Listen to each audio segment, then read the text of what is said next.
Hi there, and a warm welcome once again to our special coverage on the mother of all electoral battles, which is taking place right now in the National Capital Territory. There is one and only one vexed question that needs to be answered this election season. Is the Congress dead and gone, or is the Congress in the process of once again reviving itself in this electoral battle? Because somehow the question whether the Aam Aadmi Party can be defeated by the BJP or not is dependent on what happens to the Congress Party. With us, well-known senior journalist who tracks the Congress Party very, very closely, Adesh Rawal. आदेश भाई, स्वागत है आपका Schoolers.in पे। Thank you जवल जी। आदेश जी, ये बताइए कि आपकी जो ट्विटर टाइमलाइन है, मैं हमेशा देखता हूँ, उसपे आग लगी रहती है बिल्कुल।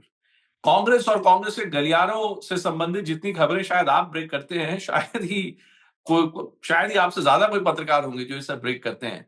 तो सबसे पहले आप ही से पूछता हूं कि ये बताएं कि कांग्रेस का इस दिल्ली विधानसभा के चुनाव में क्या औचित्य है, कांग्रेस का क्या आयाम है, क्या गेम प्लान है?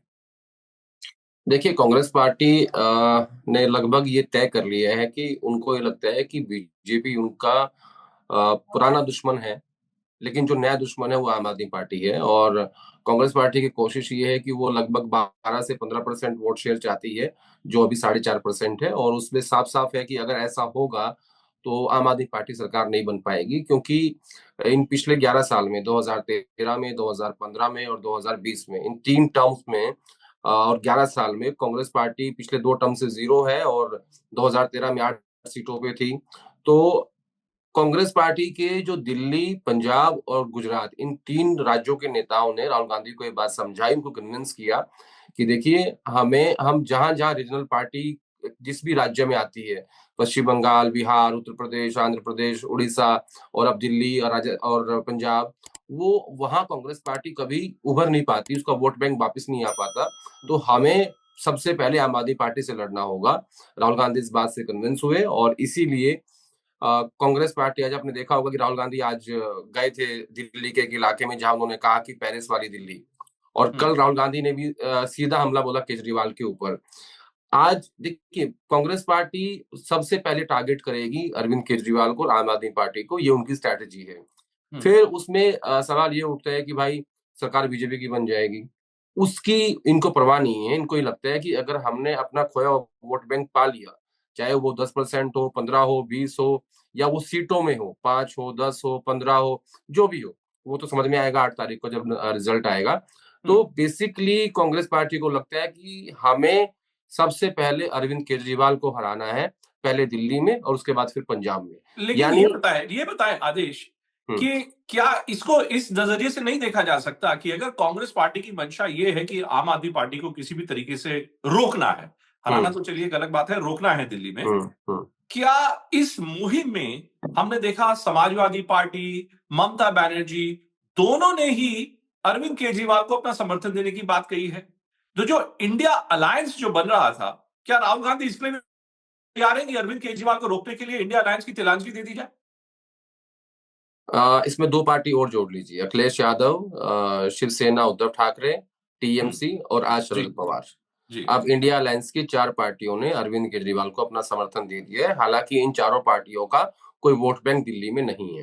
अब आपने बात की, लेकिन राष्ट्रीय स्तर पे, हाँ, मैं चारों पार्टियां अगर कांग्रेस के साथ हैं, तो राहुल गांधी इनको भ्रष्टाचारी कहेंगे या जो भी कुछ कहेंगे, तो उससे इंडिया अलायंस का क्या होगा? मैं उसी पे आ रहा हूँ। इंडिया अलायंस का जो मकसद था वो था 2024 का लोकसभा चुनाव, जिसमें इन सबको मिलके बीजेपी को हराना था। वो मकसद पूरा नहीं हो पाया। वो आधा मकसद पूरा हुआ कि उन्होंने पूर्ण बहुमत की सरकार नहीं बननी थी। इंडिया अलायंस बनते वक्त किसी भी राज्य में विधानसभा साथ लड़ने की कोई इसमें मैंडेटरी कोई बातचीत नहीं हुई थी कि हाँ, ये करना ही करना है। दूसरा जब अजय माकन ने एक ट्वीट करके ये कहा कि कल मैं आपको बताऊंगा कि अरविंद केजरीवाल कैसे देश विरोधी हैं, उस प्रेस कॉन्फ्रेंस से ठीक आधा घंटा पहले राहुल गांधी ने वो प्रेस कॉन्फ्रेंस रुकवा दी, क्योंकि इन्हीं इंडिया अलायंस के पार्टनर से राहुल गांधी को फोन करके ये कहा कि अभी 7 महीने पहले तक वो हमारे साथ मिलकर लड़े थे। ठीक है, आप विरोध कीजिए, आप चुनाव लड़िए, मजबूती से लड़िए, लेकिन ये जो भाषा है एक पूर्व मुख्यमंत्री, एक पार्टी के मुखिया के खिलाफ, ये ठीक नहीं है। राहुल गांधी ने एलओपी होते हुए और इंडिया अलायंस की सबसे बड़ी पार्टी होते हुए उस प्रेस कॉन्फ्रेंस को रुकवाया। और आप देखिए कि जिन एलाइज के कहने पे राहुल गांधी ने ये प्रेस कॉन्फ्रेंस रुकवाई, उसके बाद उन्हीं एलाइज ने अपना समर्थन अरविंद केजरीवाल को दे दिया। ये तो इसका यहाँ फिर क्या कॉन्ट्रडिक्शन मतलब है? इसका इसका क्या यह मतलब है निकाले कि कांग्रेस में यही जो आप पहले जो कह रहे थे कि गुजरात इकाई ने, पंजाब इकाई ने और दिल्ली इकाई ने समझा दिया राहुल गांधी को, तो क्या अभी भी एक विरोधाभास बना हुआ है क्या कांग्रेस पार्टी में कि केजरीवाल के साथ करे तो क्या करे? नहीं, कोई विरोधाभास नहीं है, स्ट्रैटेजी बिल्कुल क्लियर है और टारगेट है 15% वोट बैंक का 4% से बढ़ा के, जिसका सीधा फायदा इस दिल्ली विधानसभा चुनाव में बीजेपी को होगा। और कांग्रेस को ये भी लगता है कि पहली बार अरविंद केजरीवाल के सामने एंटी इनकम्बेंसी है, इसलिए उन्होंने सीट चेंज की हैं, इसलिए उन्होंने टिकटें काटी हैं। और पहली बार अरविंद के ऊपर जब से वो जेल से आए हैं शराब घोटाले में, उनके ऊपर ये आरोप लगे, तो उस आरोप के बाद जब अरविंद केजरीवाल जनता के बीच गए हैं, तो वो खुद भी कहते हैं इस बात को लेके कि अगर दिल्ली की जनता उन्हें करप्ट मानती है तो उन्हें हरा देगी और नहीं मानती जिता देगी। यानी वो जनता की अदालत में गए हैं। हालांकि उनका मैटर सब जुडियस है अभी, लेकिन सब जुडियस रहते हुए हाई कोर्ट या सुप्रीम कोर्ट छोड़ के वो जनता की अदालत में गए हैं। अब जनता लेकिन क्या फैसला लेकिन आदेश करेगी। भाई ये बताइए कि आपको लगता है कि कांग्रेस के लिए संभव है, जिन अजय माकन की आप बात कर रहे हैं वो दिल्ली की राजनीति से इतने लंबे समय तक जुड़े रहे, क्या उन्होंने क्या कर लिया अजय माकन ने दिल्ली इकाई के लिए? वो मतलब वो यहाँ प्रेस कॉन्फ्रेंस नहीं कर पाए तो उनको और मुंह उनको खानी पड़ी। कभी अजय माकन शराब घोटाले की बात करते हैं जिसके बाद लोकसभा चुनाव में दोनों पार्टियां साथ हो जाती हैं। फिर अजय माकन एंटी नेशनल बोलने की बात करते हैं अरविंद केजरीवाल को, उनको पीछे हटना पड़ता है। क्या वाकई दिल्ली कांग्रेस में वो नेता है, वो शक्ति दिख रही है आपको क्या कि ये 15% वोट शेयर तक पहुंच जाए? देखिए, व्यक्ति महत्वपूर्ण नहीं होता। अजय माकन एक दिल्ली के नेता नहीं है, अब वो कांग्रेस पार्टी के ट्रेज़रर हैं और ट्रेज़रर आप समझते हैं कि कितनी महत्वपूर्ण पद किसी पार्टी में होता है। और राहुल गांधी ने अगर उन्हें ट्रेज़रर बनाया है, देखिए, वो सोनिया गांधी की कांग्रेस के ट्रेज़रर नहीं है, वो राहुल गांधी की कांग्रेस के ट्रेज़रर हैं। और ये एक ऐसा पद होता है जो बार-बार बदला नहीं जाता। अपने विश्वास पात्र व्यक्तियों को यहाँ बिठाया जाता है। हरियाणा से वो राज्यसभा चुनाव हारे, लेकिन उसके बाद जो पहली राज्यसभा कर्नाटक से आई, वो राहुल गांधी ने अजय माकन को दी। तो उनकी बातें, उनके विचार और उनके सजेशंस जो भी पार्टी के लिए होते हैं, वो महत्वपूर्ण हैं। अब आपने ये कहा कि उनका पॉलिटिकल क्या उन्होंने अचीव किया। ये बात मैं मानता हूँ कि 2015 में और 2020 में कांग्रेस पार्टी का अच्छा प्रदर्शन नहीं रहा। 2020 में कांग्रेस पार्टी ने इस बात को सेलिब्रेट किया कि उन्होंने बीजेपी को हरवा दिया और अरविंद केजरीवाल को जितवा दिया। ठीक है? लेकिन उसी वक़्त 5 साल पहले पार्टी के भीतर ये आवाज़ उठी कि आप कब तक पड़ोसियों की खुशी पे तालियाँ पीटते रहेंगे? नुकसान तो कांग्रेस पार्टी का हुआ है ना। तो इस बार लोकसभा चुनाव के तुरंत बाद ही ये तैयारी शुरू हो गई थी। देवेंद्र यादव को अध्यक्ष बनाया गया, जो कि काफ़ी नज़दीकी माने जाते हैं अजय माकन के और वेणुगोपाल के भी। उसके बाद जो उन्होंने यात्रा निकाली पूरी 70 विधानसभाओं के अंदर, उससे एक बज़ क्रिएट हुआ और फाइनली संदीप दीक्षित को जिस तरीके से ट्रैक्शन मिल रहा है लोगों के बीच में और वो सोशल मीडिया पे कहूँ या टीवी पे कहूँ या उनकी जो बात है, जो वो अपनी माँ की लेगेसी को लेके जनता के बीच जा रहे हैं, तो इन 2 लोगों ने, देवेंद्र यादव ने और संदीप दीक्षित ने दिल्ली के विधानसभा चुनाव में कांग्रेस पार्टी का बज़ क्रिएट किया, जो पिछले 10 साल से गायब था। आपको तो लग रहा है बस है? आपको लग रहा है कि कांग्रेस ने बस क्रिएट कर लिया है? नहीं, मुझे लगता है ऐसा क्योंकि अगर मैं 2020 के चुनाव को कंपेयर कंपेयर करूँ इस वाले चुनाव से, तो कांग्रेस पार्टी बहुत अच्छे से चुनाव लड़ने की कोशिश कर रही है। मतलब कोशिश करती दिख रही है। अभी तक मुझे 2 टर्म में कभी ऐसा फ़ील नहीं हुआ कि कांग्रेस पार्टी दिल्ली में अपना वोट बैंक वापस पाना चाहती है या सत्ता में आना चाहती है, लड़ना चाहती है। लड़ते हुए कम से कम दिख रहे हैं पहली बार, जो मुझे पिछले 10 साल से नहीं दिखे थे। लेकिन बेसिकली आदेश, क्या ये भी सच नहीं है क्या? क्या ये भी सच नहीं है कि यही संदीप दीक्षित जो आज मैं देखा था ट्वीट कर रहे थे और केजरीवाल से तू तड़ाक की भाषा कह रहे थे और कह रहे थे तूने मेरी माँ के बारे में क्या कहा, क्या क्या नहीं हुँ, कहा। हुँ, हुँ। भाई इन्हीं शीला दीक्षित के घर में तो अरविंद केजरीवाल जाते थे, इन्हीं कांग्रेस पार्टी से अरविंद केजरीवाल समर्थन मांगते थे। आपको लग रहा है कि कांग्रेस जो एक मौका होता है ना किसी भी राजनीतिक दल के लिए या किसी भी राजनीतिक माहौल में, कि आप अपनी बात आप एक शक्तिशाली तरीके से आप रख सके, क्या कांग्रेस वो मौका खो चुकी है? क्या अरविंद केजरीवाल कांग्रेस के भी उतने ही करीबी नहीं थे क्या? मैं आपको ऐसे बोलूँगा कि 2013 में जब कांग्रेस पार्टी ने समर्थन दिया, जब अरविंद केजरीवाल की 28 सीटें आई थी हम्म। और अरविंद पहली बार मुख्यमंत्री बने, तब कांग्रेस पार्टी एक बहुत खराब दौर से गुजर रही थी। करप्शन के एलिगेशंस थे, अन्ना आंदोलन से निकल के आए थे और उनको पता था कि वो बिल्कुल हाशिए पे जाने वाले हैं इस आने वाले लोकसभा चुनाव में।